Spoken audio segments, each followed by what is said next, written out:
플래너가 있는 교육원, 플래너가 없는 교육원 비용 차이가 좀 있다 보니까 이제 비용을 좀 중점적으로 두고 싶다라고 하면은 혼자서 진행하시는 걸 좀 더 추천드리고, 조금 더 안전하게 하고 싶다라고 하면은 같이 하시는 것도 괜찮은 방법이에요. 안녕하세요, 석쌤입니다. 오늘은 26년 기준으로 학점은행제 하는 법, 헷갈리는 부분들에 대해서 같이 한번 보려고 해요. 시작하기 전에 먼저 학점은행제가 뭔지부터 좀 알아볼게요. 학점은행제는 교육부 산하기관에서 진행하는 학위취득제도인데요. 쉽게 생각하시면 대학교를 생각하시면 되는데, 학점은행제 같은 경우는 어디 학교를 졸업했나 이런 건 없고 이제 학위만 취득하게 되는 제도예요.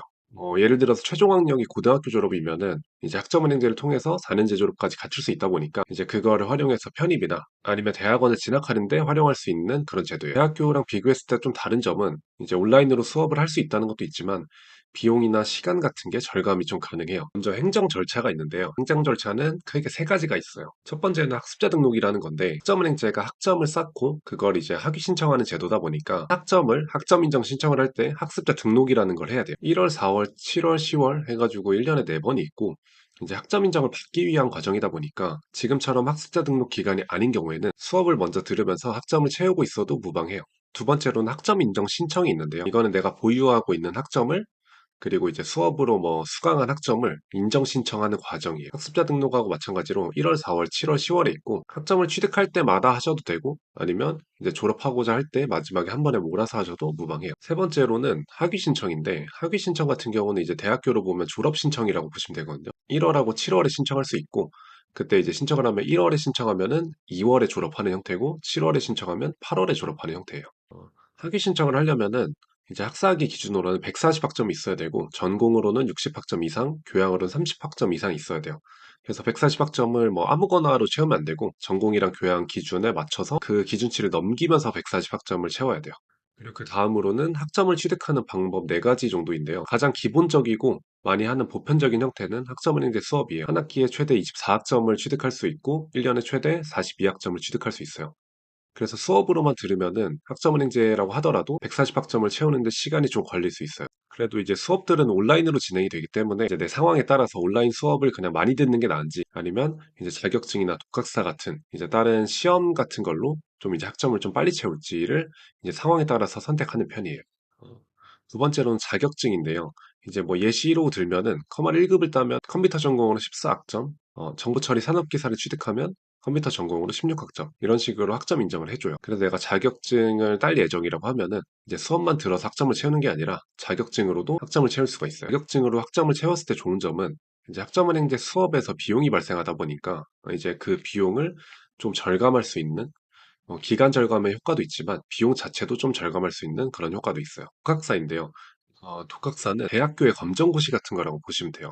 검정고시를 통해서 이제 고등학교 졸업 학력을 취득할 수 있잖아요. 근데 독학사를 전체 과정을 다 통과하면 대학교 이제 학위를 줘요. 근데 그 전체 과정을 하려면 시험이 많기 때문에 학점은행제를 진행하는 분들은 독학사의 일부 과정만 진행을 해서 이제 학점으로 추가를 하는 편이에요. 독학사 같은 경우도 한 과목당 4에서 5학점을 인정받을 수 있어서 내가 이제 공부하는 게 조금 더 자신이 있다라고 하면은 독학사 시험 과목을 늘려서 기간이나 비용을 줄일 수 있어요.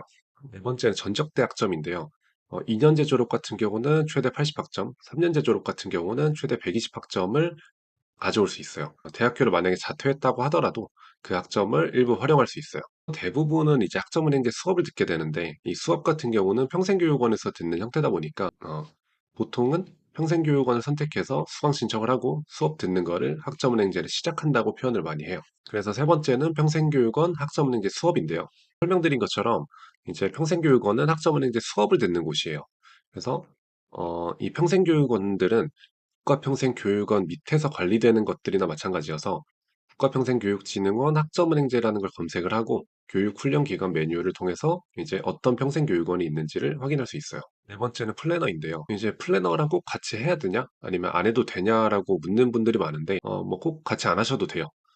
이제 플래너가 왜 있냐면, 이제 학점은행제라는 제도가 학교처럼 동기들이 있거나 아니면 뭐 이제 오프라인 형태로 있거나 이런 게 아니다 보니까 좀 막막한 경우가 많아서 이를 좀 도와주는 게 플래너 역할인데요. 비용 차이가 조금 있어요. 플래너가 있는 교육원, 플래너가 없는 교육원 비용 차이가 좀 있다 보니까 이제 비용을 좀 중점적으로 두고 싶다라고 하면은 혼자서 진행하시는 걸 좀 더 추천드리고, 조금 더 안전하게 하고 싶다라고 하면은 같이 하시는 것도 괜찮은 방법이에요. 근데 꼭 같이 할 필요는 없어요. 마지막으로는 주의사항인데요. 첫 번째는 전공학점, 교양학점 기준이에요.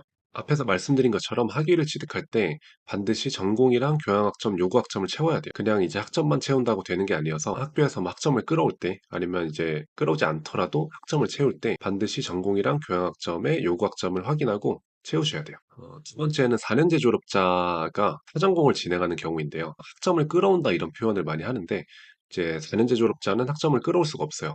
학위 과정이 마무리된 게 하나 있는 거기 때문에 내가 4년제 졸업자라고 하면은 타전공 과정이라는 걸 하게 돼요. 쉽게 생각하시면 뭐 그냥 복수 전공 같은 거 생각하시면 되는데 내가 만약에 컴퓨터 전공으로 대학교를 졸업을 했고 학점은행제로 경영학 학위를 받고 싶다라고 하면은 경영 전공 학점을 48학점을 채워야 돼요. 세 번째로는 기본적으로 이제 학점은행제는 어떤 대학교를 졸업하는 형태가 아니에요. 그래서 이제 뭐 학점은행제를 졸업한다고 해서 이제 취업이 보장되거나 이런 건 아니기 때문에 보통은 뭐 편입이나 대학원처럼 아니면 내가 직장을 다니고 있는데 학위를 더 따겠다는 목표로 그렇게 거쳐가는 거면 괜찮은데 뭐 이제 학점은행제만으로 취업이 보장된다고 보기는 조금 어려워요. 오늘은 이렇게 학점은행제 하는 법, 주의사항 같은 거에 대해서 좀 알아봤는데요. 영상을 보고도 또 궁금하신 거나 어려운 게 있으면 댓글 남겨주시거나 상담 요청 남겨주세요. 오늘 영상은 여기까지 하고 다음에는 더 좋은 영상으로 뵙겠습니다.